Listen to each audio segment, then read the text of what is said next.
ஃபிலிம்ஸில் அவர் எப்படின்னா எம்ஜிஆர் ஃபார்முலா அப்படின்னு ஒரு இது.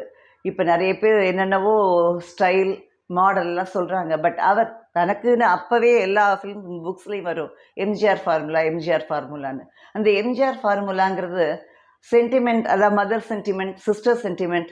அதே மாதிரி கெட்டவனை வந்து அடித்து கொலை பண்ணுறது இல்லை, அவனை கொண்டு போய் ஹேண்ட் ஓவர் பண்ணுறது, அவனை திருத்த பார்க்குறது, இல்லை ஹேண்ட் ஓவர் பண்ணுறது.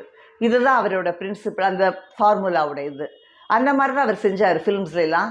அதே மாதிரி தான் ரியலாகவும் அதே தான் இருந்தார். நாட் ஓன்லி இன் ரியல்லையும் அப்படி தான். நிறைய பேரை அவருக்கு தெரிஞ்ச பர்சன்ஸே திருத்த தான் பார்ப்பார், அவங்கள கரெக்ட் பண்ணுறது எப்படிங்கிறது தான் அவர் பார்ப்பார்.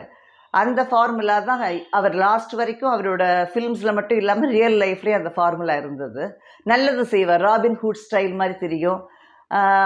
ஜாக்கி சான்லாம் கூட இவரோட ஸ்டைல் தான் எடுத்திருப்பாங்கங்கிறது தான் என்னோட இது. ஏன்னா ஜாக்கி சான்லாம் பார்த்துருக்கலாம் இவரோட ஃபிலிம்ஸ். இப்போ வந்து ஜப்பான்லாம் சில பேர் ஃபிலிம்ஸ் வந்து போகுதுங்கிற மாதிரி, ஏன் ஒய் நாட் ஜாக்கி சானோட ஸ்டைல் பார்த்திங்கன்னா ஒரு தடவை சொல்லியிருக்காரு அவரே, இது ஹீரோயின், அழகான ஹீரோயின். அவரும் அதே மாதிரி தான் அழகான ஹீரோயின் இன்ட்ரடியூஸ் பண்ணார் நிறைய பேரை.